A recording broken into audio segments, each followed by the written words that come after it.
यशोदानंदन ब्रजजन रंजन यशोदा जय यशोदानंदन ब्रजजन रंजन यशोदा यशोदानंदन ब्रजजन रंजन यशोदानंदन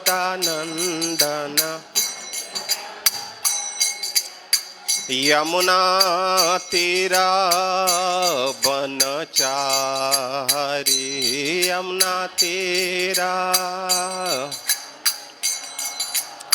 यमुना तेरा बनचारी यमुना तेरा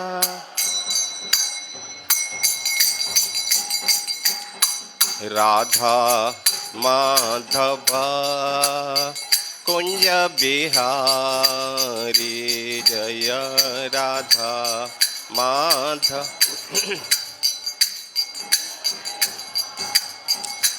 जय राधा माधव कुंज बिहारी जय राधा माधव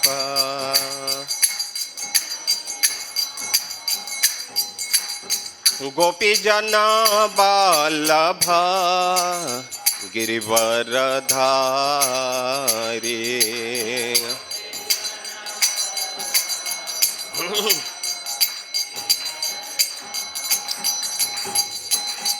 गोपी जना बालभ गिरिवरधारी गोपी जना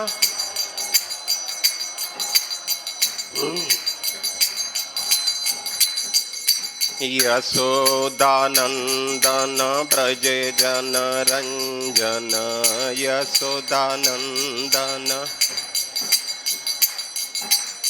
यशोदानंदन ब्रज जन रंजन यशोदानंदन यमुना तीरा बनचारी यमुना तीरा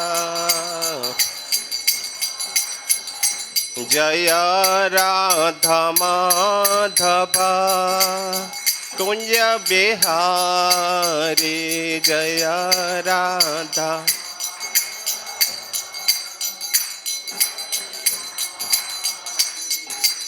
राधा माधव राधा माधव राधे राधा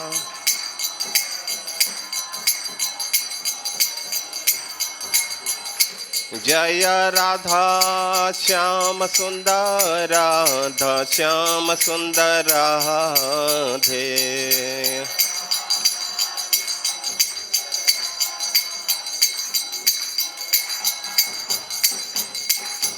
कृष्ण बलराम कृष्ण बलराम कृष्ण बलराम जय कृष्ण बलराम कृष्ण बलराम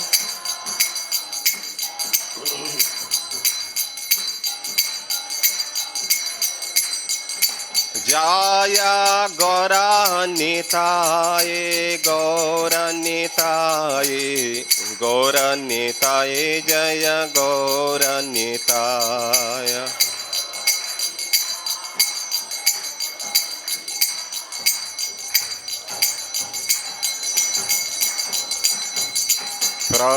प्रभुपाद प्रभुपाद प्रभुपाद जय प्रभुपाद जय जय प्रभु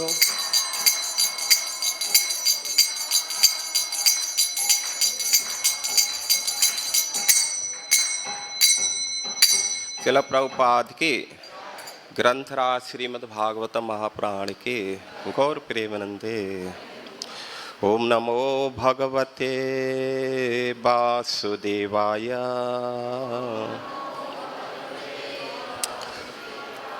ओम नमो भगवते वासुदेवाय। ओम नमो भगवते वासुदेवाय। नारायणं नमस्कृत्य नरं चैव नरोत्तमं देवीं सरस्वती व्यासं ततो जयमुदीरये। नष्टप्रायेषु अभद्रेषु नित्यं भागवत सेवया भगवती उत्तमश्लोके भक्तिर्भवती नैष्टिकी। तो ग्रंथराज श्रीमद् भागवत से पठन, स्कंद 7 अध्याय 13। अध्याय का नाम है सिद्ध पुरुष का आचरण। तो 1 से लेकर के 5 तक इसको हम जो है पढ़ेंगे। 5 में तात्पर्य दिया है तो उसी के ऊपर हम चर्चा करेंगे। हरे कृष्ण। श्री नारदो वाच। हम लोग, मैं पढ़ता हूं क्योंकि बहुत समय हो जाएगा इसलिए मैं पढ़ता हूं। कल्पस्त्वेवं परिव्रज्य देह मात्रावशेषितः ग्रामैकरात्र विदिना निरपेक्ष चरेण मही। श्री नारद मुनि ने कहा, जो व्यक्ति आध्यात्म ज्ञान का अनुशीलन कर सकने में सक्षम हो उसे सारे भौतिक संबंधों का परित्याग कर देना चाहिए और शरीर को उस योग्य बनाए रखकर उसे प्रत्येक गांव में केवल एक रात बिताते हुए एक स्थान से दूसरे स्थान की यात्रा करनी चाहिए। इस प्रकार सन्यासी को शरीर की आवश्यकताओं के लिए किसी पर निर्भर रहे बिना सारे संसार में विचरण करना चाहिए। बिभ्रयाद्यत असौवास कोपि नाच्छादनं परं त्यक्तं न लिंगात् दंडात् दंड आदे अन्यत् किंचित नापदी। संन्यास धारण किए हुए व्यक्ति को अपना शरीर ढकने के लिए वस्त्र तक का भी उपयोग नहीं करना चाहिए। यदि उसे कुछ पहनना ही पड़े तो उसे कौपीन के अतिरिक्त कुछ भी नहीं पहनना चाहिए। यदि आवश्यक न हो तो सन्यासी को दंड भी नहीं धारण करना चाहिए। सन्यासी को दंड तथा कमंडल के अतिरिक्त कुछ भी साथ में नहीं रखना चाहिए। एक एव चरेत विच्छु आत्मा रामो अनपाश्रयः सर्वभूत स्वरशांतो नारायण परायण।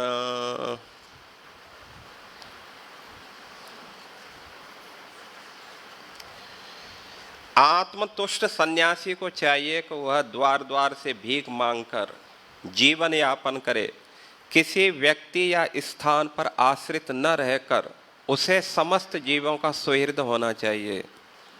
उसे नारायण का शांत अनन्य भक्त होना चाहिए। इस प्रकार उसे एक स्थान से दूसरे स्थान में घूमते रहना चाहिए। पश्येत आत्मन्यदो विश्वं परे सदसतोऽव्यये आत्मानं च परं ब्रह्म सर्वत्र सदसन्मये।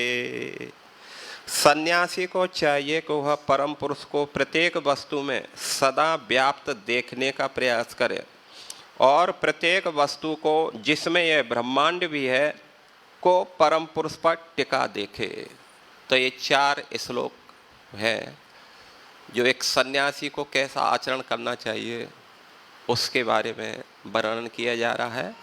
तो 5वें श्लोक को भी हम पढ़ते हैं। सुप्ति प्रबोधयो संध्या संध्यौ। 5वां श्लोक आप लोग दोहराएंगे 5 ला। सुप्ति प्रबोधयो संध्यौ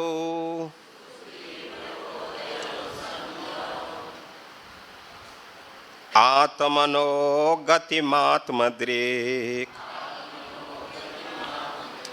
आत्मनो गतिमात्मद्रेक पश्यन् बंधं च मोक्षं च पश्यन् बंधं च मोक्षं च माया मात्रं न वस्तुतः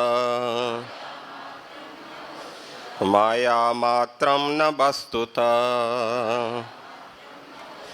सुप्ति प्रबोधयो संध्यौ आत्मनो गति आत्मद्रेक पश्यन् बंधं च मोक्षं च माया मात्रं न वस्तुतः माया मात्रं न वस्तुतः। आप लोग दोहराएंगे।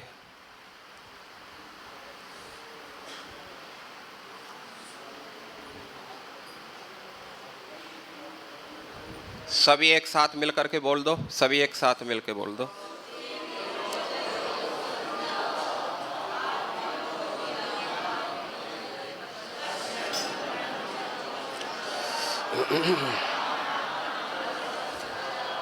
शब्दार्थ।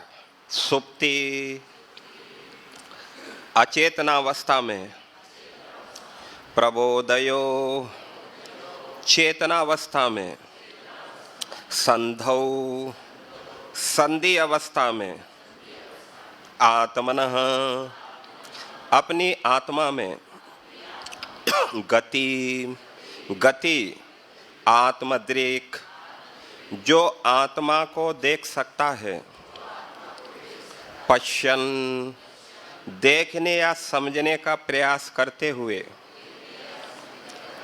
बंधम जीवन की बद्ध अवस्था, च मोक्षम तथा जीवन की मुक्त अवस्था, च भी माया मात्रम मात्र मोह न वस्तुतः नहीं है वास्तव में। अनुवाद हो तात्पर्य अवैचनार भक्ति वेदांत स्वामी शिला प्रभुपाद जी के द्वारा। शिला प्रभुपाद की जय। अनुवाद इस प्रकार है। उसे अचेत अवस्था एवं चेतन अवस्था में तथा इन दोनों के बीच की अवस्था में अर्थात संधि की अवस्था में अपने आप को समझने का प्रयत्न करना चाहिए, आत्म स्थित होना चाहिए। इस प्रकार उसे यह अनुभव करना चाहिए कि जीवन की बद्ध तथा मुक्त अवस्थाएं मात्र भ्रम हैं, वे वास्तविक तथ्य नहीं हैं।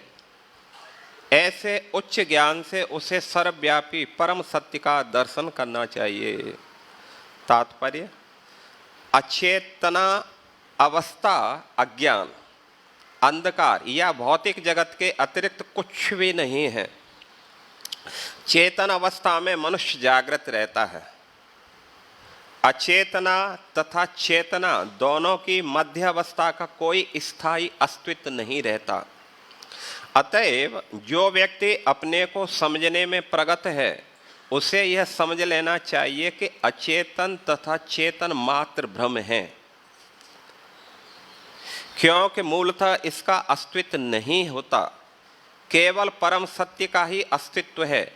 जैसा कि भगवान ने भगवद गीता 9:4 में पुष्टि की है, मया तत् इदं सर्वं जगत अव्यक्त मूर्तिना मस्थानि सर्वभूतानि नाचाहं तेषु अवस्थिता। यह समग्र ब्रह्मांड मेरे अव्यक्त रूप में मुझसे व्याप्त है। सारे जीव मुझ में हैं किंतु मैं उनमें नहीं हूँ। प्रत्येक वस्तु कृष्ण के निराकार रूप के आधार पर विद्यमान रहती है। कृष्ण के बिना कुछ भी नहीं रह सकता। अतएव कृष्ण का श्रेष्ठ भक्त भगवान को बिना भ्रम के सर्वत्र देख सकता है। ओम ज्ञानम तिमिरांधस्य ज्ञानम जना शलाकया चक्षु उन्मीलितं येन तस्मै श्री गुरुवे नमः। नमः ओम विष्णुपदाय कृष्ण पृष्ठाय भूतले श्रीमते भक्तिवेदांत स्वामी इति नामिने। नमस्ते सरस्वती देवे गौरवाणी प्रचारिणे निर्विशेष शून्यवादी पाश्चात्य देश तारिणे। हे कृष्ण करुणा सिंधु दीनबंधु जगतपते गोपेश गोपिका कांत राधा कांत नमोस्तुते।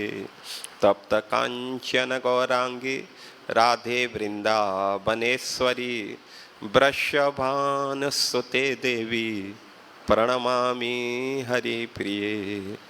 आराध्यौ भगवान् ब्रजेश तनय ततधाम वृंदावनम रम्या कांचित उपासना ब्रजवधू वर्गेण या कल्पिता।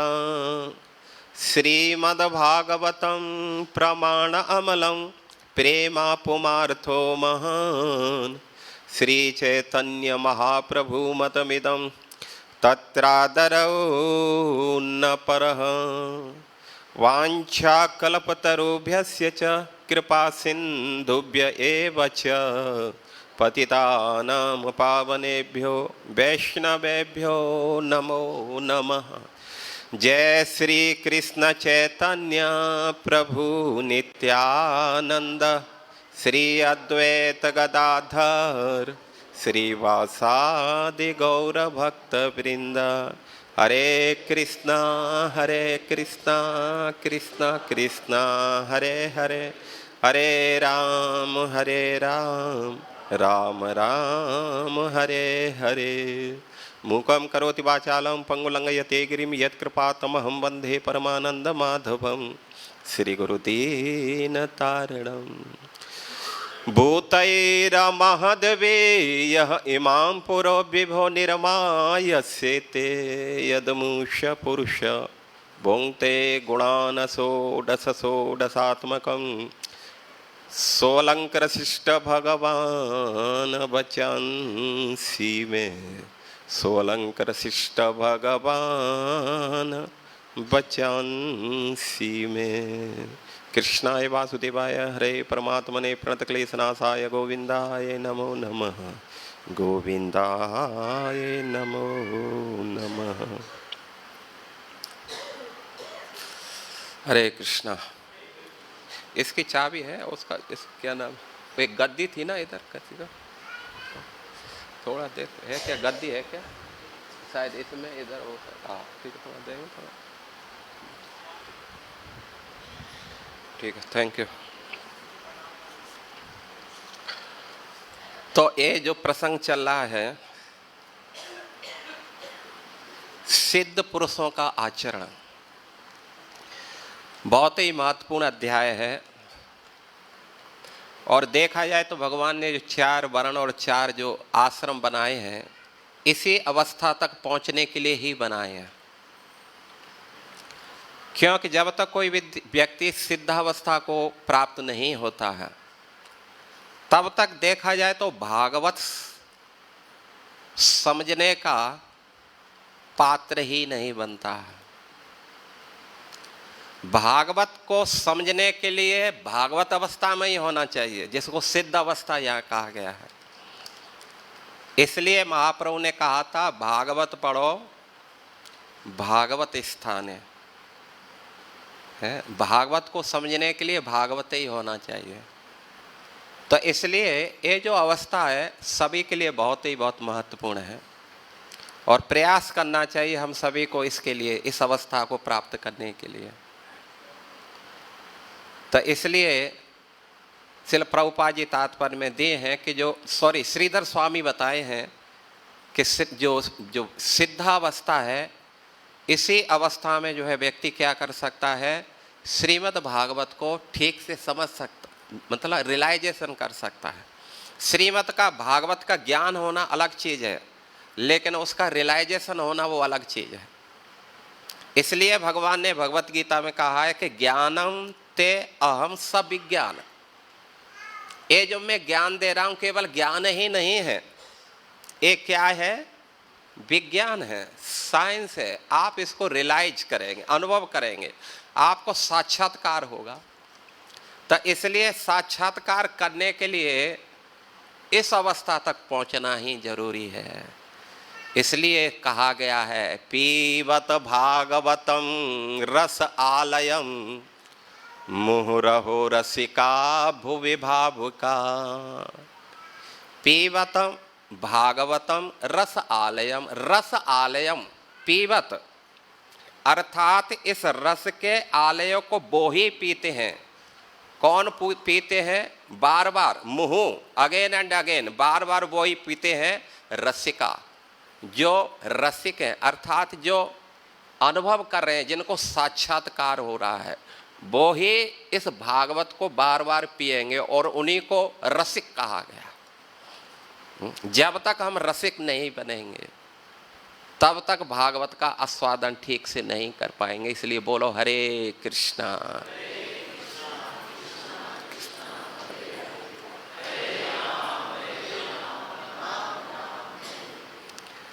तो इसलिए रसिक क्या है,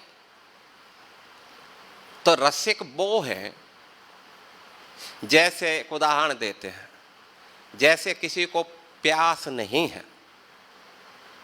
कभी कभी हम देखते हैं परिक्रमा मार्ग में जो है प्याऊँ लगी रहती हैं, तो प्याऊ लग रहती है, वो बहुत बुलाता है, प्रभु जी प्लीज पी लीजिए ना, पानी पी लो, हरि बोल, पानी पी लो, पानी पी लो, है। तो कभी कभी तो हम उनकी तरफ देखते भी नहीं हैं, क्योंकि प्यास नहीं है हमें, तो हम क्या करते हैं, कभी कभी देखते नहीं है, उनको चले जाते हैं। और ज़्यादा ही रिक्वेस्ट कर रहा है तो कभी कभी चले भी जाते हैं। तो पहले देखते हैं पानी कैसा है, साफ सुथरा है कि नहीं है, फिर देखते वो व्यक्ति विशेष कैसा है गंदा संदा तो नहीं, होता है कि नहीं होता है। और जो है फिर हम जो है जबरदस्ती एक दो घूंट पी करके हरी बोल करके निकल लेते हैं, होता है कि नहीं होता है।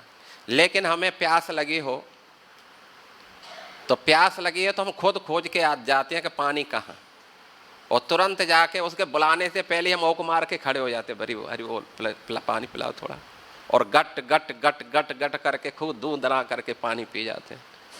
न उसके मटके को देखा, न उसकी शकल को देखा, न किस पात्र से पिला दी हमें उसको देखा। ठीक ऐसा ही जो रसिक है, रसिक भक्त जो है, ये सुविधाएं या और दूसरी चीजें नहीं देखते हैं, उनको भागवत कथा में रस आता है। इसलिए जिसको रस आएगा उसको निद्रा नहीं आएगी, और जिसको रस नहीं आएगा उसको क्या आएगी, कुछ न कुछ तो आना चाहिए ना। या तो रस आना चाहिए, निद्रा आनी चाहिए। तो रस बोलता है कि भाई मैं तो नहीं आ सकता, तो निद्रा बोलती है ठीक है मैं चलती हूँ, क्यों, कभी स्वागत तो करना है अतिथि को, क्योंकि आप लोग घर छोड़ छाड़ के आए हैं, तो किसी न किसी को तो स्वागत के लिए होना चाहिए ना उधर। तो इसलिए देखती है भाई जो रसिक हैं तो उनको निद्रा देवी बिल्कुल टच नहीं करती है, लेकिन जो नहीं रसिक हैं तो उनको निद्रा देवी टच करती है। इसलिए यहाँ बताया गया है त्रयोदशे यते धर्म समा साधकस्य उच्यते महान। त्रयोदश अध्याय में यते धर्म, यति का धर्म, एक सन्यासी का धर्म, एक विरक्त का धर्म, जो सिद्ध अवस्था को प्राप्त किया है, उसका जो धर्म है उसके बारे में निरूपण किया गया है। साधकस्य उच्यते महान, मतलब जो प्रवेश किया है उस सिद्ध अवस्था में, तो उसे कौन सी क्वालिटियां अर्जित करना है, उसको कैसे साधना करना चाहिए, किन गुणों को अर्जित करना चाहिए, तो इसके बारे में जो है, जिससे पूर्ण सिद्धावस्था को हासिल करे, तो इसके बारे में जो है यहाँ जानकारी दी गई है 13वें अध्याय में। अवधूत ऐतिहासेन एवं ध्यात्वा कल्पो अनशन आदिकम कुर्यात्। अवधूत इतिहासेन, तो आगे चल करके एक अवधूत का इतिहास बताया जाएगा, उसका दृष्टांत दिया जाएगा। और ये अवधूत कौन होगा? भगवान दत्तात्रेय है। दत्तात्रेय का प्रसंग आएगा, आप देखेंगे, दत्तात्रेय के प्रसंग में देखेंगे कोई चिंता नहीं है, न खाने की चिंता न पीने की चिंता, फिर भी मस्त है। यही तो आश्चर्य देख करके प्रहलाद उनसे प्रश्न करेंगे कि भाई हम लोग जो है इतनी खाने पीने की इतनी सुविधा करते हैं, इतनी व्यवस्था करते हैं, पूरा जीवन तो इसी में निकल जाता है, और फिर भी देखो मरे गिरे से जो है क्या क्या कितने रोग, क्या हालत खराब हो रही है हमारी। और इधर देखो कोई चिंता नहीं है, कहाँ से आएगा कहाँ से नहीं आएगा, कोई चिंता नहीं है, एकांत में पड़े हैं, फिर भी शरीर इतना हष्टपुष्ट।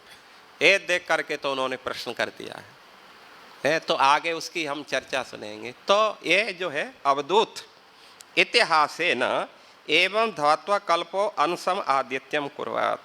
एवं धात्वा मतलब जो इस अवधूत अवस्था को जो धारण करता है, कल्पो असन आदिकम कुर्यात, उसको जो है कल्पो अंशन अर्थात संन्यास की अभ्यास, संन्यास की प्रक्रिया, संन्यास का अभ्यास धीरे धीरे उसको क्या करना चाहिए? करना चाहिए, अभ्यास करना चाहिए उसको। जैसे ब्रह्मचारी है तो उनको जरूरत नहीं गृहस्थ बने, लेकिन जिनको जरूरत लगती है तो बन सकते हैं। जैसे प्रभुपाद जी ने कहा है कि ब्रह्मचारियों को ब्रह्मचारी रहना चाहिए और ब्रह्मचारिणियों को शादी कर लेना चाहिए। तो जब ब्रह्मचारी शादी नहीं करें तो ब्रह्मचारी किससे शादी करेंगे?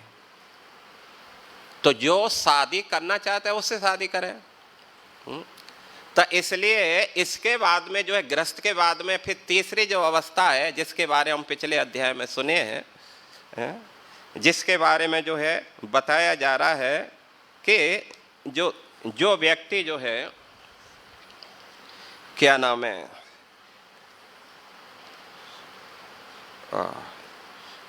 जो वानप्रस्थी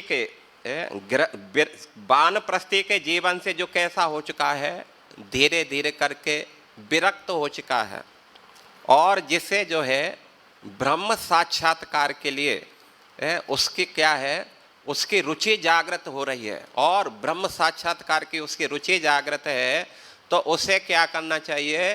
फिर धीरे धीरे करके गृहस्थ आश्रम का परित्याग करना चाहिए। जहां अभी हम सुनेंगे कैसे जो है, तो गृहस्थाश्रम का परित्याग करना चाहिए और फिर उसे इस सन्यास आश्रम का अभ्यास करना चाहिए, सन्यासी बनना चाहिए। कम से कम कपड़े से नहीं तो कम से कम मन से तो होना ही चाहिए। अभी बहुत से सोच रहे होंगे जी हमारी अवस्था तो पूरी निकल गई, अब क्या करेंगे, अब कब सन्यासी बनेंगे हम? कोई 70 साल कोई 75 साल हो गए तो उनको सन्यासी कैसे बनेंगे वो? तो उनको मन से प्रयास करना चाहिए कि उस लाइफ को अभी गृहस्थ जीवन में भी रह करके उसको सन्यासी लाइफ जीना चाहिए, सन्यासियों का जीवन यापन करना चाहिए, ज़्यादा घर में नहीं रहना चाहिए। और जो भी है आप लोग जो है डिसाइड कर सकते हैं। तो उसको फिर क्या करना है? आन्वीक्षिक्याम कल्पः तु एवं ध्यात्वा परिव्रजेति संबंध। अन्वीक्षिक्याम कल्पः तु एवं ध्यात्वा परिव्रजेति संबंध। जो सन्यास है, सन्यास का मतलब यहाँ बताया गया है, उसको धारण करना चाहिए परिव्रजेति संबंध, परिव्रजाचार्य, परिव्राचार्य है ना, परिव्रजाचार्य। परिव्रजाचार्य का मतलब होता है जैसे 4 अवस्था होती है सन्यासी की, कौन कौन सी है? कुटीचक, बहुदक, हंस और परिव्राजक 4 और हंस और परमहंस। हंस परिव्रज्य चार, तीसरी अवस्था, परमहंस चौथी अवस्था है। परमहंस अवस्था जो है उसको 4 अवस्था में जैसे गुजरना चाहिए। तो ये जो अभी हमारी जो अवस्था है ये बहुदक मतलब कुटीचक, कुटीचक का मतलब होता है कुटिया बना के रहना। यदि आप फुल प्रवराज मतलब घूम नहीं सकते हैं, भ्रमण नहीं कर सकते हैं, तो कम से कम क्या करें, गांव के नज़दीक, गांव में नहीं, गांव से थोड़ा हट करके, और उसको क्या करना चाहिए, कुटिया बनाना चाहिए। और इस प्रकार जो है वहाँ से गांव से मांग करके थोड़ा सा अपना भरण पोषण करना चाहिए, भजन करना चाहिए। और बहुदक मतलब जो क्या नाम है, और उसको कुछ स्टॉक कर लेना चाहिए, थोड़ा बहुत तो स्टॉक कर सकता है। बहुदक जो है उसको क्या करना चाहिए, उसको जो है मांगना नहीं चाहिए। खेती कटती है तो जो कुछ टपक जाता है नीचे उसको क्या बोलते हैं, सिल, हाँ, उसको जो है उन दाने को बीनना चाहिए। दाना बीन करके बस उसी से जो है उसको भरण पोषण करना चाहिए। और तीसरी अवस्था जो है वो परिव्रजाचार की है। उसमें उसको क्या करना चाहिए, फिर कहीं रुकना नहीं चाहिए, उसको घूमते रहना चाहिए, प्रचार करना चाहिए।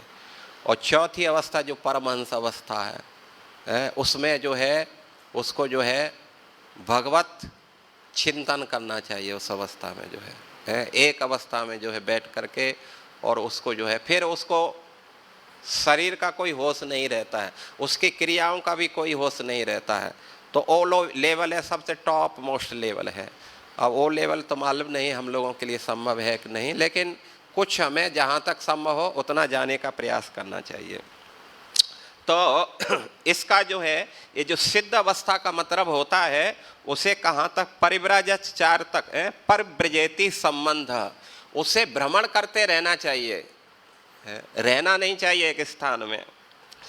कियत अत्र त्याज्य है, उसे क्या त्याग करना चाहिए, कुछ सामान लेकर के भ्रमण करना चाहिए, कुछ लगेज होना चाहिए, कुछ बैग होना चाहिए खाने पीने का। बोला नहीं नहीं, देह व्यतिरिक्तम एवं इति आह, देह मात्रेति तस्य धर्मान आह, अर्थात देह को लेकर के मात्र चलना चाहिए और कुछ भी नहीं। कपड़े लत्ते, बोला कपड़े लत्ते पहनना ही नहीं है तो कपड़े लत्ते लेकर के करोगे क्या, कपड़े लत्ते भी नहीं होने चाहिए, कपड़े भी नहीं होना चाहिए। आह भ्रामयिक रात्रेति नभ भी, और इस प्रकार उसको क्या करना चाहिए, भ्रामयिक भ्रमण करना चाहिए, रात्रेति नभ भी, रात्रि एव नवभी, मतलब एक रात्रि एक स्थान पर, दूसरी रात्रि दूसरे स्थान पर, इस प्रकार उसको जो है ये करना चाहिए। इसको बोलते हैं सिद्धावस्था। धीरे धीरे करके सिद्धावस्था की प्रैक्टिस है। तो अभी हम चलते हैं थोड़ा इस श्लोक के अनुसार। आपकी घड़ी तो बहुत दौड़ रही है, लेकिन हम कहाँ तक दौड़ पाएंगे तो मालूम नहीं। तो पहला श्लोक है, निकालेंगे ना पहला श्लोक। श्री नारदोवाच, पहला श्लोक। कल्पस्त्वेवं परिव्रज्य देहमात्रावशेषितः ग्रामैकरात्रविदिना निरपेक्षचरेण मही। कल्पतु एवं परिव्रज्य, अर्थात ये नारद और किसका प्रसंग चल रहा है, युधिष्ठिर महाराज का प्रसंग चल रहा है।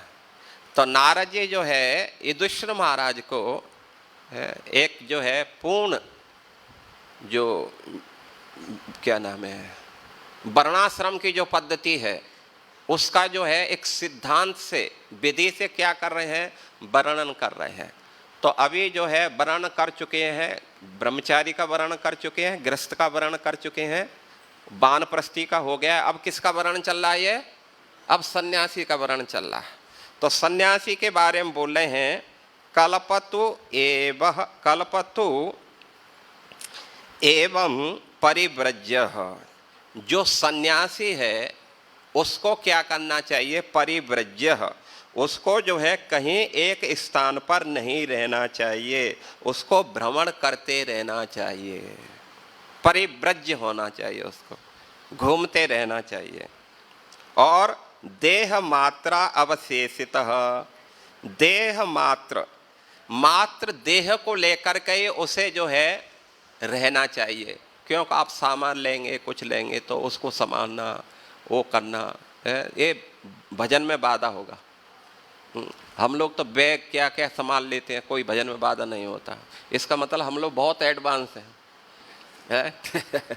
हम बैग क्या क्या लेकर के भी फिर भजन कर लेते हैं, है?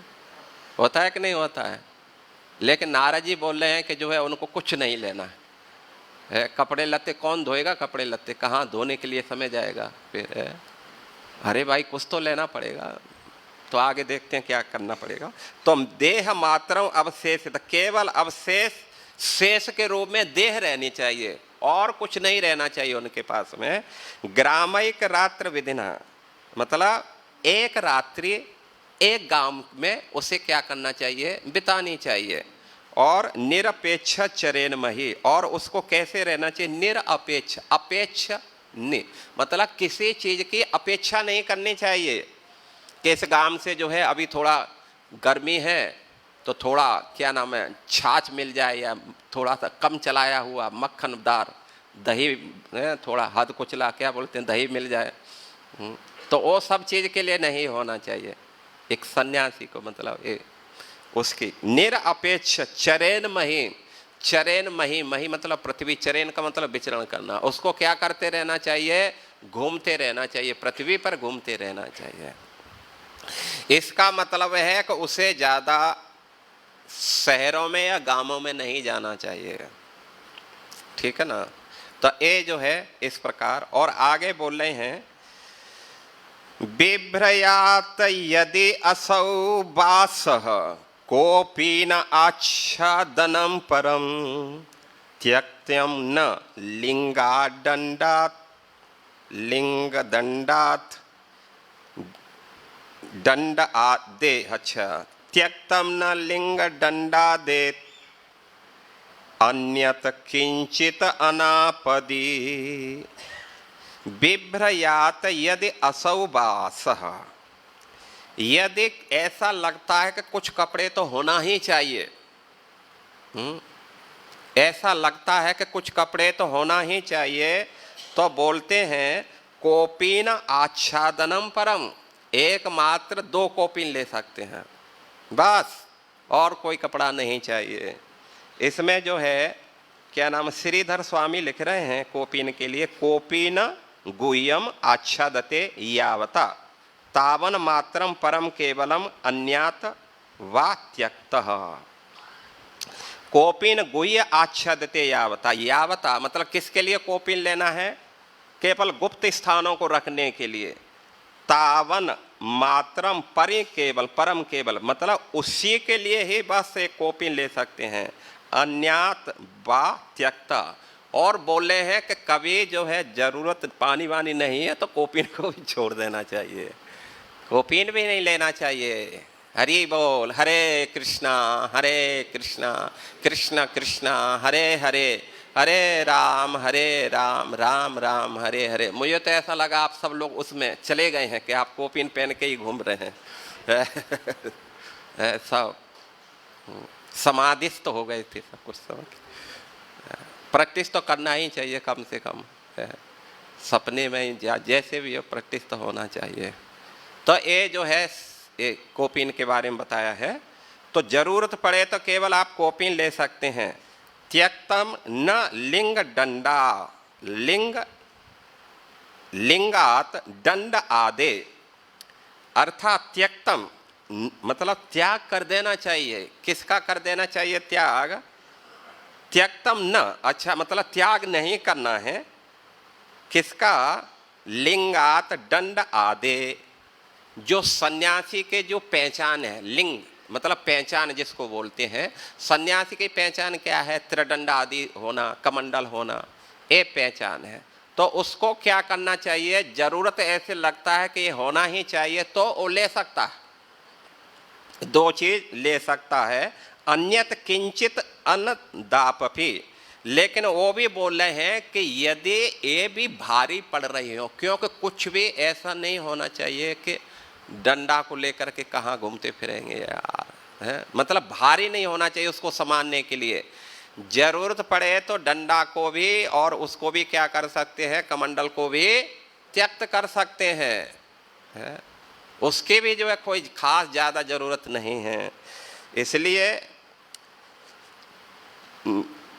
त्यक्तम न लिंगात दंड आदे अन्यत, मतलब उसको जो है हालांकि दंड का उसका त्याग नहीं करना है, लेकिन जरूरत पड़े तो त्याग भी सकता है, ये कोई ज्यादा जरूरी नहीं है। जरूरी क्या है, इस सब बातों के पीछे क्या कहना चाहते हैं, कोई बताएगा? मतलब नारद जी क्या बताना चाहते हैं? नारद जी ये बताना चाहते हैं कि भजन ही जरूरी है और संसार में कुछ भी जरूरी नहीं है। भजन में यदि बाधक बनती हैं तो इनका भी हम त्याग कर सकते हैं। और किंचित अनापदी यदि विपत्ति रहित संबंध, मतलब कष्ट नहीं दे रहे, सामान्य में कोई दिक्कत नहीं हो रही है, तब इनको रखेंगे, अन्यथा ये भी त्याग कर सकते हैं। तो ये बात जो है दूसरे श्लोकों में हो गई। अब तीसरे श्लोक में क्या बोल रहे हैं? तीसरे श्लोक में बोल रहे हैं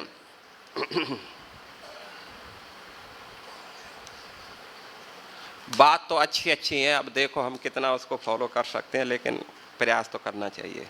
एक एव चरेत भिक्षु आत्म आराम अनपाश्रय सर्वभूत सुहृद शांत नारायण परायण।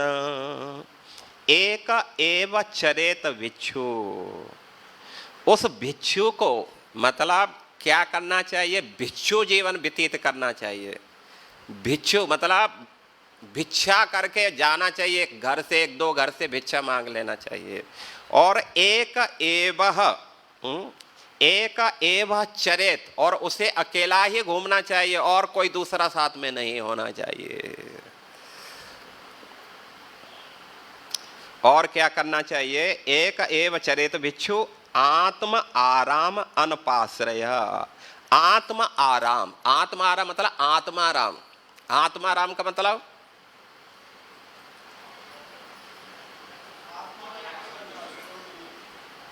जो कुछ भी मिलता है उसी से संतुष्ट हो जाना है। कुछ भी जो है उसको और डिजायर मतलब कुछ चाह नहीं रखनी चाहिए कि थोड़ा और मिल जाता, थोड़ा ये चीज और मिल जाता तो और अच्छा था। जो मिल गया उसी में संतुष्ट हो जाना चाहिए। और शांत है आत्म आराम। और क्या है? अनपाश्रय, अनप आश्रय, अन्य किसी चीज की याचिका नहीं करना चाहिए। जो भगवत प्रेरणा से मतलब भगवत प्रेरणा से एक उचित समय पर जो वस्तु मिल गई है बस उसे ग्रहण करना चाहिए। इसके बाद में और एक्स्ट्रा जो है उसके लिए कोई प्रयास नहीं करना चाहिए उसको। अनपाश्रय, अनप आश्रय, मतलब और अपास मतलब और किसी चीज का आश्रय और किसी चाह नहीं रखना चाहिए। और क्या है? सर्वभूत सुहृद शांत, सर्वभूत सुहृद, और विशेष करके उसको कैसा होना चाहिए? सर्वभूत सुहृद। सर्वभूत सुहृद कैसे होंगे? जब भाई गांव में ही जाएंगे या गांव नहीं जाएंगे या शहर में नहीं जाएंगे तो सर्वभूत सुहृद कैसे होंगे? तो उसे जो है यहाँ बताया जा रहा है कि सर्वभूत सुहृद का मतलब होता है कि उसे प्रचार में लगना चाहिए। प्रभुपाद जी तात्पर्य में लिख रहे हैं, आगे देखेंगे आएगा। उसको क्या करना चाहिए? सर्वभूत सुहृदय कौन है? सर्वभूत सुहृदय वो ही हो सकता है जो प्रचार भजन कर रहा है, और जो भजन कर रहा है वो प्रचार अवश्य ही करता है। जो भजन करता है वो प्रचार करेगा। तो इसलिए यहाँ जो है कहा जा रहा है कि उसको कैसा होना चाहिए? उसे जो है प्रचारक होना चाहिए, प्रचारक होना चाहिए। क्यों है तो सर्वभूत सुहृद, हर एक का हितैषी होना चाहिए। हितैषी कैसे करेंगे? हितैष किसका करेंगे? तो हित किसी का करना है तो जो सही हित है वो भक्त बनाना चाहिए, उसको भक्ति में जोड़ देना चाहिए। सर्वभूत सुहृद, सबका मतलब हितैषी बनने के लिए उसको क्या करना होगा? प्रचार करना चाहिए। और इसलिए गोपियां बोलती हैं इस बात को प्रूफ करने के लिए, सर्वभूत सुहृद मतलब ये बहुत अच्छा गुण है। और ये गुण जो है भक्तों में ही आ सकता है। यस्यास्ति भक्तिर् भगवती अकिंचना सर्वै गुण तत्र समासते सुरा, तत्र सर्वै गुण समासते सुरा। भगवत जो गुण है, दैवी जो गुण है, वहीं समाते हैं, वहीं आते हैं जो भक्ति करता है, जो भजन में लगा हुआ। और जो भक्त है वो सर्वभूत सुहृदय होता है। और सर्वभूत सुहृद का मतलब होता है, जैसे प्रभुपाद जी ने बताया है कि वो जो है प्रचार करता है। तो इसलिए तब कथामृतम ताप्त जीवनम कविभिरीडितम कल्मषापहम श्रवणमंगलम श्रीमदाततं भुवि गृह्णन्ति ये भूरिदा जना। तो भुवि गृह्णन्ति ये भूरिदा जना। भूरिदा जन, जन भूरिदा, वो ही सबके जन मतलब वो भक्त जो है सुहृत हो सकते हैं। वो क्या करते हैं? दान करते हैं, दान देते रहते हैं। अरे भाई आप क्या बात कर रहे हो भाई, दान देते रहते हैं, लंगोटी के अलावा उस पर कुछ है नहीं, वो क्या दान करेगा? है? क्या दान करेगा भाई? लंगोटी के अलावा बहुत सौ के पास तो बहुत कुछ है, कई बैंकों में पड़ा है माल। तो उसको क्या करना चाहिए? किसका दान करना चाहिए? सन्यासी को। कथा का है, तब कथा अमृतम, जो आपकी कथा अमरता को देने वाली है। व्यक्ति को यही अमर बना सकती है। जो कथा का दान करता है, वास्तव में एक कथा व्यक्ति को अमर बनाती है, मरने नहीं देती है। और तप्त जीवनम, जो संसार में तप्त दग्ध हो रहे हैं, जल रहे हैं, परिदह्यतः, जो प्रकृष्ट रूप से दहन हो रहे हैं, उनके जीवन में भी शीतलता ये कथा प्रदान करती है। ये ध्यान से सुन लेना चाहिए। कथा ही शीतलता मतलब प्रदान करेगी। संसार के अंदर और कोई चीज शीतलता दे ही नहीं सकती है। धन शीतलता देगा? धन से तो और जो है ताप बढ़ जाता है। धन आ जाता है तो ताप बढ़ जाता है कि नहीं बढ़ जाता है? जब खाली जेब रहती है तो खूब माइनस में चलता है, क्या नाम है, टेम्परेचर। लेकिन जैसे ही जेब थोड़ा बड़ी होने लगती है तो फिर प्लस में आ जाता है, और फिर हाई हाई ऊपर ऊपर बढ़ता ही रहता है। हरे कृष्णा। तो ये बात जो है बोल रहे हैं कि क्या करना चाहिए? उनको कथामृत का दान करना चाहिए। कथा अमृत है ये है। और हर व्यक्ति जल के मर रहा है, संसार में तड़प रहा है, तो उसको दान करो, जीवन दान दो। कैसे जीवन दान देंगे? इस कथा के द्वारा जीवन दान दो। एक कथा ही उसको जो है जीवन दान दे सकती है। और गोपियां बोलती हैं कि जो कथा का दान कर रहा है भूरिदा, उससे बढ़कर के संसार में और कोई दानी नहीं है। ते जना भूरिदा, वो जन कैसे हैं? सबसे बड़े दानी हैं। तो इसलिए यहाँ जो है बताया जा रहा है कि उसको क्या करना चाहिए? सुहृत होना चाहिए और शांत होना चाहिए, शांत रहना चाहिए। शांत तभी होगा, कृष्ण भक्त निष्काम। जब निष्काम होंगे तब शांत होंगे। जब तक निष्कामता नहीं आएगी तो शांत हो सकते हम? कभी भी नहीं हो सकते, कभी भी शांत। तो भक्तों को निष्काम होना चाहिए। क्योंकि उनको जो है आगे एक विशेषण दे रहे हैं, नारायण परायण। उसको नारायण के परायण होना चाहिए, उसका 24 घंटे भगवान नारायण की सेवा में व्यतीत होना चाहिए। जो पूर्ण रूप से अपना समय भगवान नारायण की सेवा में दे रहा है वो शांत हो जाएगा, वो केवल शांत होगा। अन्यथा जो नारायण की सेवा में नहीं है, नारायण परायण नहीं है, वो कभी शांत हो ही नहीं सकते। हरे कृष्णा। मालूम नहीं क्या बोल रहे हैं प्रभु जी, सब सर से ऊपर जा रही है, आप बात क्या करें। ये तो भाई नारद जी बोल रहे हैं, आप सोच सकते हैं कि बहुत अच्छी बात है। ऐसा नहीं सोचना है कि हम तो जी घर गृहस्थी हमारे लिए तो इतना महत्वपूर्ण नहीं, नहीं, ये सबके लिए महत्वपूर्ण है, क्योंकि ये बहुत ही महत्वपूर्ण चीज़ है। और गृहस्थ के लिए भी जो है नारायण परायण बनना चाहिए उसको। ऐसा नहीं है कि गृहस्थों के लिए सब चीज़ की कुछ छूट है, नहीं नहीं, छूट नहीं। तो इस प्रकार जो है उनको क्या करना चाहिए, शांत होना चाहिए और नारायण परायण है, भगवान नारायण के परायण होना चाहिए। क्योंकि भगवान नारायण के जो परायण होता है वो ही नारायण परायण हो जाते, जो पूर्ण रूप से नारायण पर आश्रित है। क्या है, रक्षेति कृष्ण रक्षेति इति विश्वासो गोत्रप्ते वर्णम तथा, गोत्रप्त वर्णम तथा।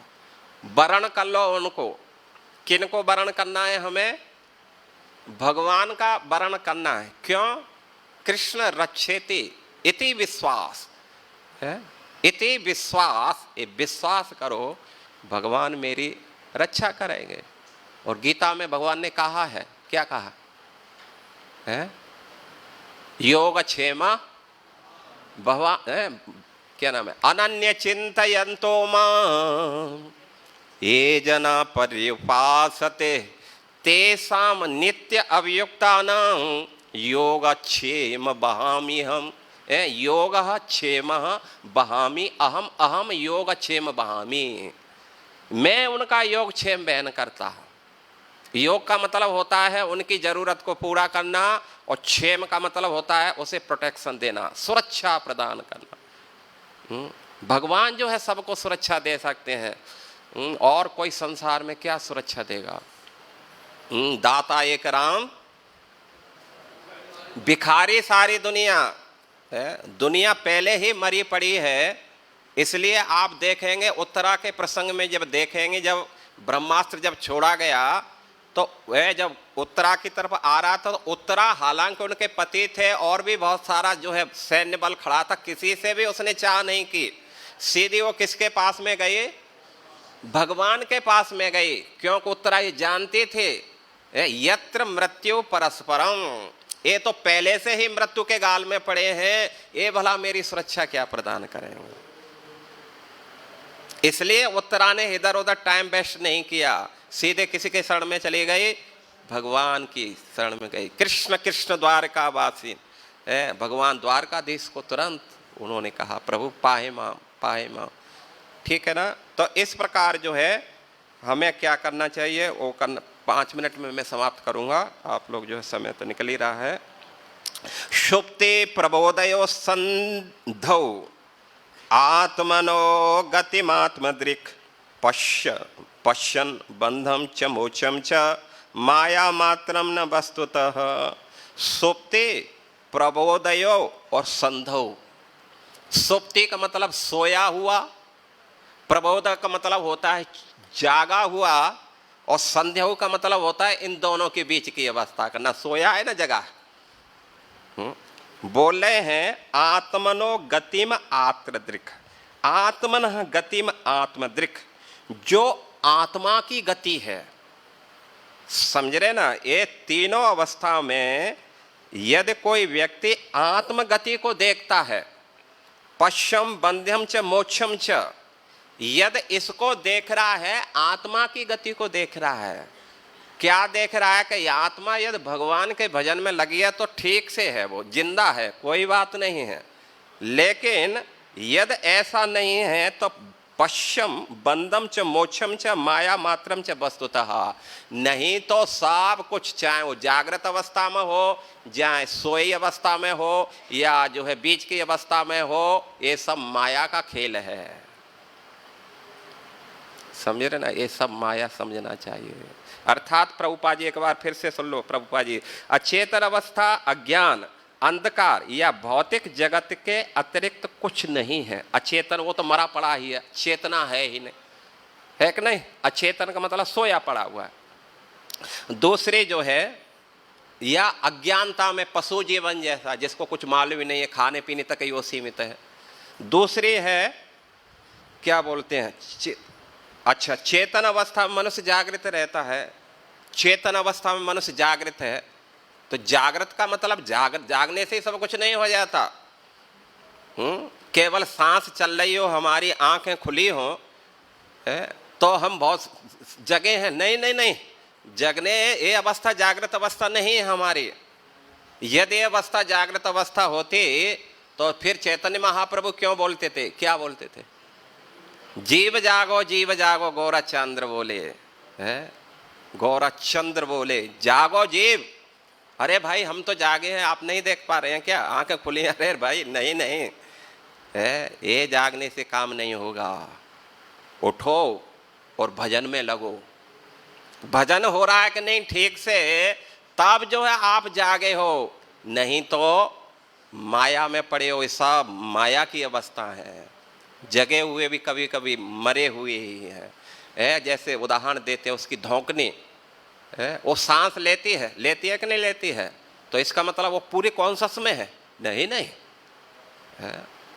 तो इसलिए सिद्धांत यहाँ ये बताना चाह रहे हैं कि वैल्यू कुछ भी नहीं है कि आप जगे हैं कि सोए हैं कि आप बीच की अवस्था में, ये ज़्यादा महत्वपूर्ण नहीं है। महत्वपूर्ण है भगवान का भजन कर रहे हैं कि नहीं कर रहे हैं। ये प्रभुपाद जी बताना चाह रहे हैं तात्पर्य में।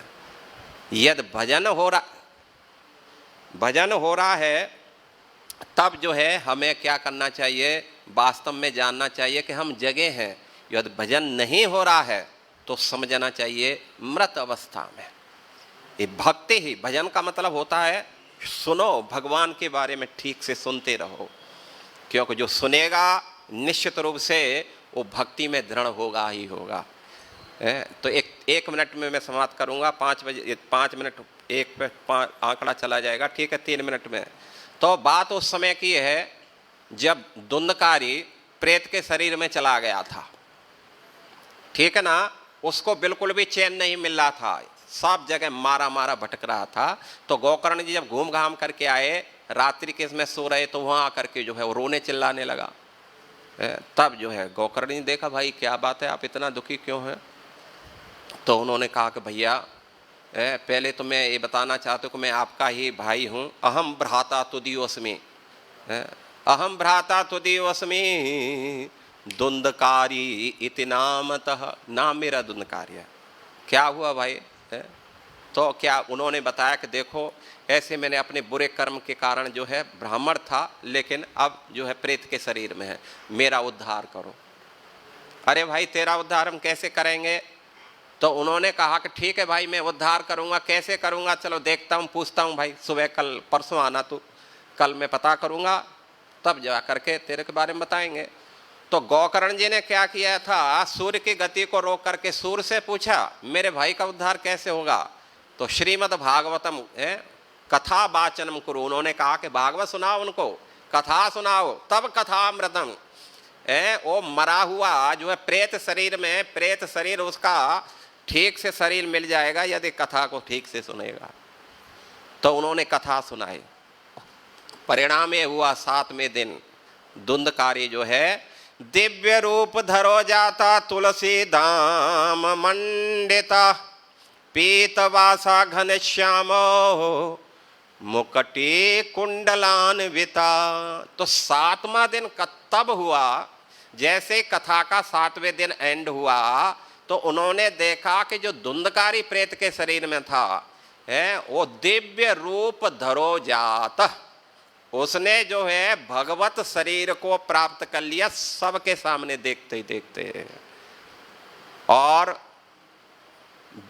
दिव्य रूप धरो जाता तुलसी दाम। उन्होंने देखा कि तुलसी की माला पहने हुए, पीतवास पीत वस्त्र धारण किए हुए, श्याम वर्ण है, कुंडल मकरा कुंडल पहने हैं, और विमान आया, विमान में बैठ करके हरि बोल करते हुए वो आकाश में उड़ गया। तब जो है गोकर्ण जी ने कहा, अरे भाई आप अकेले को लेके जा रहे हैं, कथा तो सब सुन रहे थे। बोला नहीं नहीं, ये तो सब कोई सुप्त अवस्था में था कोई जागृत था, और कोई जो है सोया पड़ा था।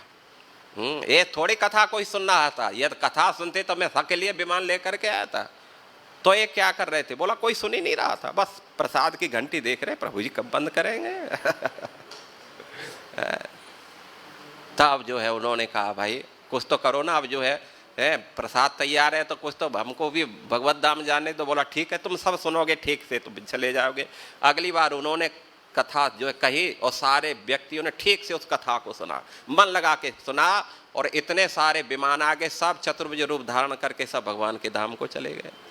कुत्ते बिल्ली तक, पशु पक्षी तक, यहाँ तक कीट पतंग और जो भी वृक्ष थे वो जहाँ तक गया था वो सब चतुर्भुज रूप धारण करके सब भगवत धाम चले गए।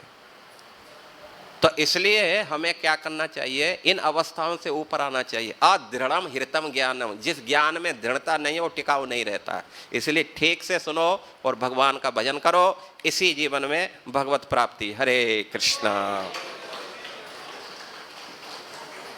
ठीक है, शिला प्रभुपाद की ग्रंथराज श्रीमद्